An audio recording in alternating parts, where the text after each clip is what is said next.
పిల్లోడిని తీసుకొని ఈ దేశం వదిలేసి వెళ్ళిపో. దేవుడు మీలాంటి మంచి వాళ్ళకి ఎప్పుడూ అన్యాయం చేయడు. ఒకసారి చూడు. చూసారా అంకుల్, మీ వల్ల నాకు ఎంత పేరు ప్రతిష్టలు రాబోతున్నాయో.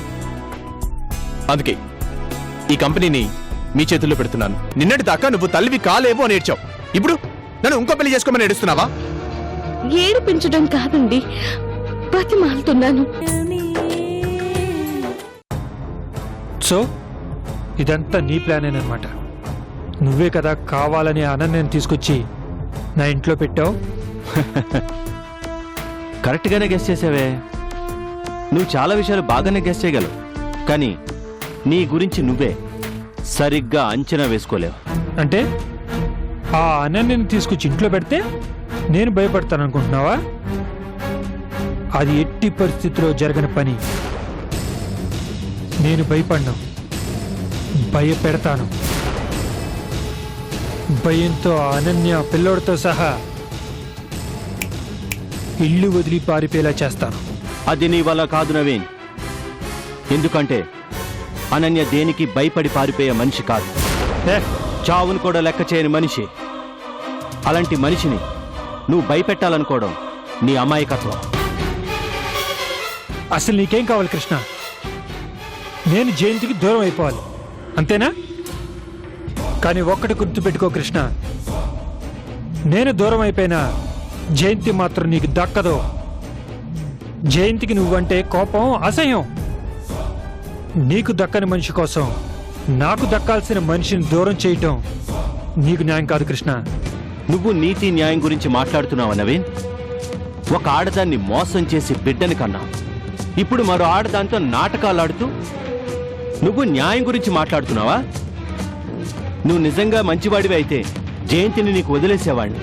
నాకంటే బాగా చూసుకునే వ్యక్తివైతే జయంతిని నేనే దగ్గరుండి నీకు పెళ్లి చేసేవాడిని.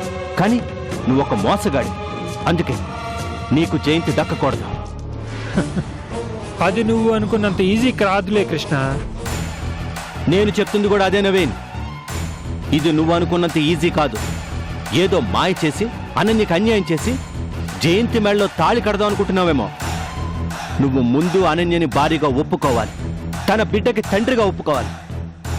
ఒప్పుకునేలా నేను చేస్తా. అలా చేయడం కోసమే అనన్యని ఆ ఇంటికి పంపించాను. ఇదంతా నువ్వు నా మీద జలసితోనే చేస్తున్నావు కదా కృష్ణ? జలసి? అవును. జయంతి నీకు దక్కకుండా నాకు దక్కబోతుందన్న జలసి నీకు. నీ కళ్ళ ముందే నన్ను ఇష్టపడుతుందన్న కుళ్ళు. నేను జలసీతోనూ నీ మీద కక్ష సాధించాలని ట్రై చేస్తే నా ప్రవర్తన ఇలా ఉండేది కాదు నవీన్. నువ్వేదో చాలా తెలివిగా జయంతి మనసులో స్థానం సంపాదించాలనుకుంటున్నావేమో. నీ నమ్మకాన్ని నాశనం చేయడం నాకు ఒక్క నిమిషం పని. అనన్య ఒక్క మాట, నా భర్తను నాకు దక్కించడానికి మీ ఇష్టం వచ్చింది చేయండి అంటే చాలు, నీ బ్రతుకుని బయట పెట్టేవాడిని. నువ్వింకా ఇలా తిరుగుతున్నావంటే దానికి కారణం అనన్య మంచితనం. అది గుర్తుంచుకో. నీ భార్య బిడ్డలు నీ కళ్ళెదురుగానే ఉన్నారు. వాళ్ళని చూసిన తర్వాతైనా నీలో మార్పు వస్తుందని ఇంకా నిన్ను వదిలిపెడుతున్నాను. నువ్వు అనుకుంటున్నట్టు నేను ఇదంతా కుళ్ళుతో చేస్తే డైరెక్ట్గా పోలీసులు పిలిపించి నిన్ను అరెస్ట్ చేయించి అనన్య నీ భార్యని, ఆ బిడ్డకి తండ్రి నువ్వేనని నిరూపించేవాడిని. ఇదంతా నాకు చిటికలో పని. కానీ నువ్వు మారాలని అనన్య కోరుకుంది కాబట్టే నువ్వు ఇప్పటికీ అక్కడే ఉన్నావు. వచ్చిన అవకాశాన్ని సద్వినియోగపరచుకొని నీ భార్యని అర్థం చేసుకో. లేదంటే జయంతి చేత నిన్ను బయటికి నెట్టిస్తాను. జాగ్రత్త.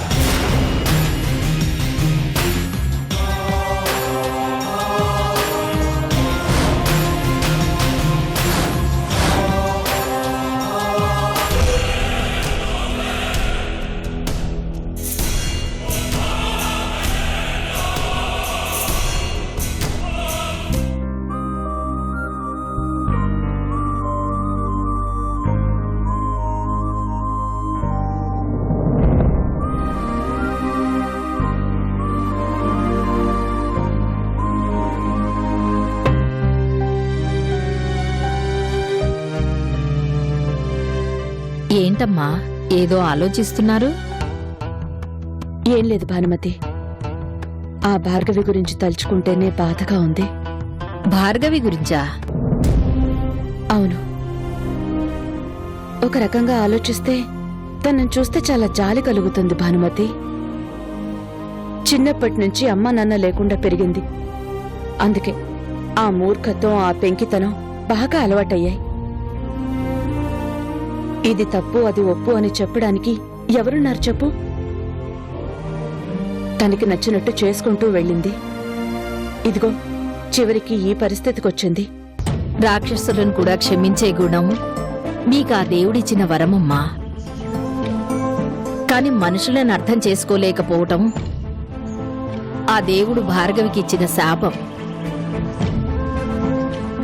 ఎలా ఉండాల్సిన మనిషి ఎవరూ లేకపోయినా దేనికి లోటు లేకుండా చేశాడా దేవుడు. అది నిలబెట్టుకుందా? తను ఎలా సుఖపడాలా అనే దాని గురించి మర్చిపోయి ఎదుటి వాళ్ళని ఎలా నాశనం చెయ్యాలా అని ఆలోచించి చివరికి జైలు పాలైంది. ఇంత జరిగినా భార్గవిలో మార్పు రాదమ్మా. పులికి దెబ్బ తగిలితే జాగ్రత్త పడదు, పగ పెంచుకుంటుంది. భార్గవి కూడా అంతేనమ్మా. మీరు కూడా భార్గవి గురించి ఆలోచించడం మానేసి భార్గవి నుండి ఎలా తప్పించుకోవాలా అని ఆలోచించండి. ఎందుకంటే ఆ భార్గవి ఓటమిని ఒప్పుకునే మనిషి కాదమ్మా.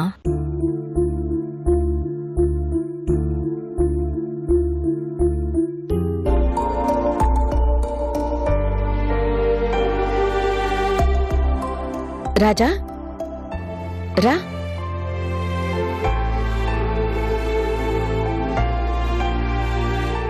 కూర్చో.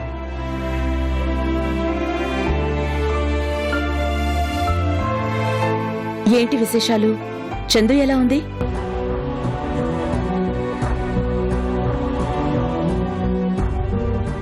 ఏమైంది రాజా? ఎందుకలా ఉన్నావు? ఏం జరిగింది? ఆంటీ, మీరు ఒకసారి చందుతో మాట్లాడాలి. దేని గురించి?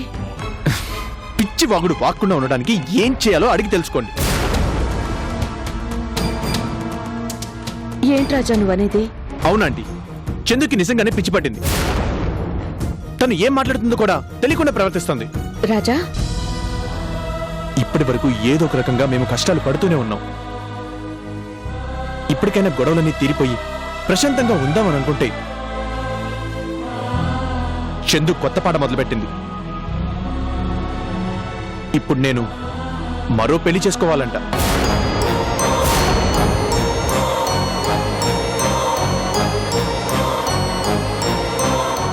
అదేంటి రాజా? ఏంటంటే ఏం చెప్పనండి, నిన్నటిదాకా మాకు పిల్లలు లేరు. తన వల్ల నాకు అన్యాయం జరుగుతుంది, తన వల్లే నేను తండ్రిని కాలేకపోతున్నాను అంటూ గోల చేస్తోంది. ఇప్పుడు కొత్తగా నన్ను మరో పెళ్లి చేసుకోమంటూ బలవంత పెడుతోంది. ఎందుకు బాబు? ఎందుకు అంటే ఏముందండి, తనకి పిల్లలు పుట్టరు కాబట్టి నేను మరో పెళ్లి చేసుకోవాలంట. మరో ఆడదాంతో నాకు పిల్లలు పుడితే ఆ పిల్లలకి తను తల్లవుతుందంట. చందు ఎందుకలా మాట్లాడుతోంది? ఎందుకు అంటే ఏం చెప్తామండి, అదో పిచ్చి. ఆ భార్గవి పెట్టిన కష్టాల నుంచి బయటపడడానికి మాకు ఇన్ని రోజులు పట్టింది. ఏకంగా మా ఇద్దరిని విడతీయాలని చూసింది. నేను ఎంత మూర్ఖంగా చందుని అనుమానించానో మీ అందరికీ తెలిసిందే. ఆ మాయ నుంచి బయటపడి ఇప్పుడిప్పుడే ప్రశాంతంగా ఉందామని అనుకుంటే ఇంతలోనే మళ్ళీ ఇలా మాట్లాడుతుందా ఆంటీ? ఏం చేయాలో నాకేం అర్థం కావట్లేదు. జీవితం ఎప్పుడు మనం అనుకున్నట్టు నడవదు రాజా. జీవితం ఎటు నడిపిస్తే మనం అటువైపే నడవాల్సి వస్తుంది. ఏ విషయంలోనైనా నేను కాలానికి తలొగ్గుతానేమో కానీ చందు విషయంలో మాత్రం నేను కాంప్రమైజ్ కాలేనంటీ. చందుకి దూరమై నేను బ్రతకలేను. మాకు పిల్లలు అవసరం లేదు, మేము ఒక్కరికొక్కరు ఉన్నాం, మాకు ఇంకేం అవసరం లేదు, అంతే. ఈ విషయం మీరైనా కాస్త తనకు అర్థమయ్యేలా చెప్పండి ఆంటీ. సరే, నేను మాట్లాడతాను రాజా. చూడండి ఆంటీ, భార్గవి నా విషయంలో చాలా నాటకాలు ఆడింది. ఎన్నోసార్లు నా క్యారెక్టర్ని తప్పుగా చూపించే ప్రయత్నం చేసింది. తనేం చేసినా చందు మాత్రం నన్ను అనుమానించలేదు, కానీ నేను అనుమానించాను. ఆ తప్పు నేను సర్దిద్దుకోవాలి అంటే చందుతో కలిసి నేను హాయిగా బ్రతకాలి. ఇలాంటి పిచ్చి పిచ్చి ఆలోచనలు చేసి చందు నాకు దూరం అవ్వాలి అని చూస్తే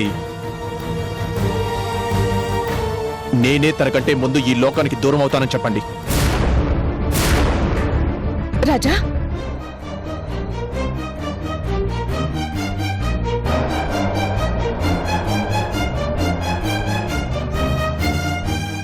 వస్తానండి.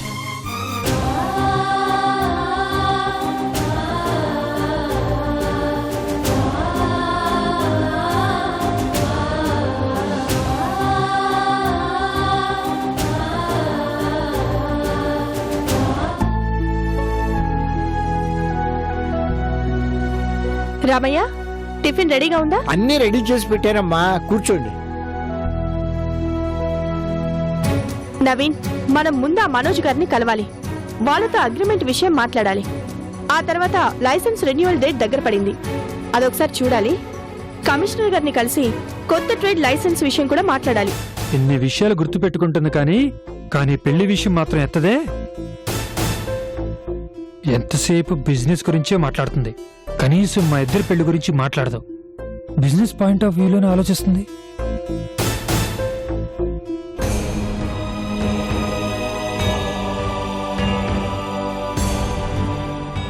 అనన్య, చెప్పండి. బాబేడి లోపల నిద్రపోతున్నాడండి. సరే రా, నువ్వు కూడా బ్రేక్ఫాస్ట్ చేయి, కూర్చో.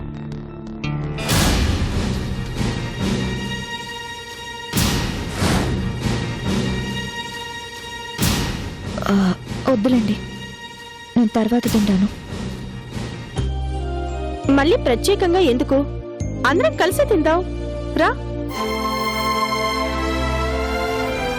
ఏంటనన్య, అలా విడివిడిగా ఉండిపోతావేంటి? నీకప్పుడే చెప్పాను కదా, ఇది నీ ఇల్లే అనుకో, మేమంతా నీకు కావలసిన వాళ్ళమే అనుకో. రానన్య, ఇలా వచ్చి కూర్చో. రామయ్య, అని నీకు కూడా టిఫిన్ వడ్డించు.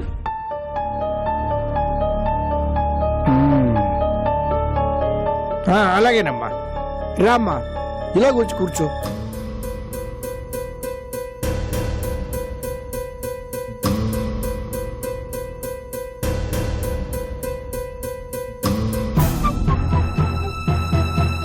అయ్యో, ఒలిగిపోయాయమ్మా. ఏంటి రామయ్య ఇది? చూడు, కుర్చీ మొత్తం తడిచిపోయింది. అమ్మా, అదిగో ఆ కుర్చీ ఖాళీగానే ఉంది కదా, అందులో కూర్చో అమ్మా.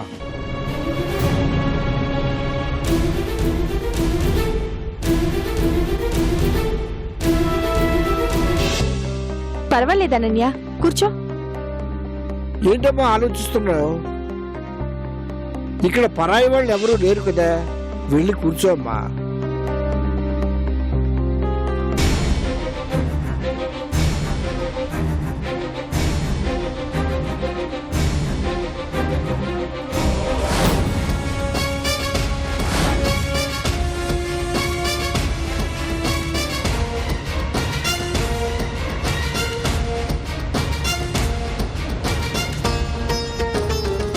తినమ్మా, ఏమి మొహమాట పడకు.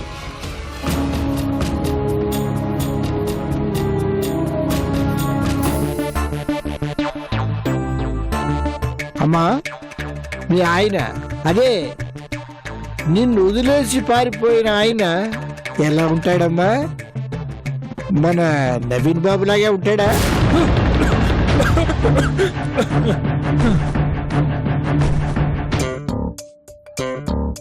అంటే ఒడ్డు పొడుగు రంగు అది ఎలా ఉంటాడా అని. దాదాపు ఇలాగే ఉంటారు. అవును నవీన్, ఆ స్టూపిడ్ గురించి నువ్వేం చేసావు? స్టూపిడా? ఎవరా స్టూపిడ్ జే? ఇంకెవరు? ఇదిగో ఈ అనన్య భర్తే.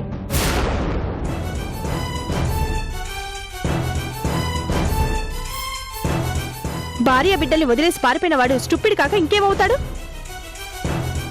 అతన్ని పట్టుకోమని చెప్పి ఎన్ని రోజులైంది, ఇప్పటి వరకు ఎందుకు పట్టుకోలేదు? పట్టుకోవటానికి అదేమైనా బజార్లో దొరికే వస్తువు కాదు జే. ఇష్టం లేని మనిషి, ఇష్టం లేని వ్యక్తి కోసం వెంపర్లాడటం, అతని కోసం ఎదురు చూడటం శుద్ధ వేస్ట్. ఏంటి నవీన్, నువ్వు కూడా అలాగే అంటావేంటి? నిజం చెయ్యి. అతను వీళ్ళని కాదని వెళ్ళాడంటే అర్థం ఏమిటి? ఇష్టం లేదనేగా. ఇష్టం లేని మనిషిని ఎతికి పట్టుకున్న ప్రయోజనం ఏమిటి? బలవంతంగా అయితే అతని మనసు మార్చలేంగా. గుర్రాన్ని చెరువు దగ్గరికి తీసుకెళ్లగలం గాని నీళ్ళని తాగించలేం. అంటే ఏంటి నవీన్ నువ్వు అనేది? అతన్ని ఊరికి వదిలేయమంటావా? అలా ఇష్టం లేని రాస్కల్ పెళ్ళెందుకు చేసుకోవాలి, పిల్లాన్ని ఎందుకు కనాలి? ఇప్పుడు వద్దంటున్నాడంటే దానికి కారణం ఏంటి? ఈ అమ్మాయికి అన్యాయం చేసి మరో ఆడపిల్ల గొంతు కొయ్యాలనా? రేపు ఆ అమ్మాయిని కూడా ఇలాగే చేస్తాడుగా. ఎందుకు చేయడమ్మా? ఒకరిని మోసం చేసిన మనిషి ఎంతమందినైనా మోసం చేస్తాడు. రక్తం మరిగిన పులి ఎంతమందినైనా చంపుతుంది. అందుకే దాన్ని అలా వదిలేయకూడదు. కరెక్ట్ గా చెప్పావు రామయ్య. ఆ రాక్షసుని, దుర్మార్గుని, మోసగాడిని పట్టుకొని వచ్చి. వద్దండి, దయచేసి ఆయన అలా తిట్టకండి. ఎప్పటికైనా ఆయన మనసు మారుతుంది. ఆయన ఎలాంటి వాడైనా నాకు భర్త. ఆయన అలా తిడుతూ ఉంటే నేను చూడలేకపోతున్నాను. ఇంత పిచ్చిదానివి కాబట్టే ఆ పెద్ద మనిషి నిన్ను అలా మోసం చేశాడు. నవీన్, నువ్వే చూస్తున్నావుగా. ఇలాంటి మంచి మనిషిని మోసం చేయడానికి అసలు వాడికి మనసు ఎలా వచ్చిందో ఏంటో. ఎలాగైనా సరే నువ్వు అతన్ని పట్టుకుని వచ్చి ఈ అనన్యకి న్యాయం చేయాలి. ఆ బాధ్యత నీదే, గుర్తుందా? మీ మాట అంటే నవీన్ బాబుకి ఎక్కడ లేని గౌరవం అమ్మా. మీరు చెప్పాక కాదంటాడా? తప్పకుండా అతన్ని పట్టుకుంటాడు. ఏం నవీన్ బాబు, ఏమంటారు? ఆ, ఆ, ఆ, అలాగే. అలాగే అన్నాడు కదా, ఖచ్చితంగా దొరికిపోతాడు.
చందు,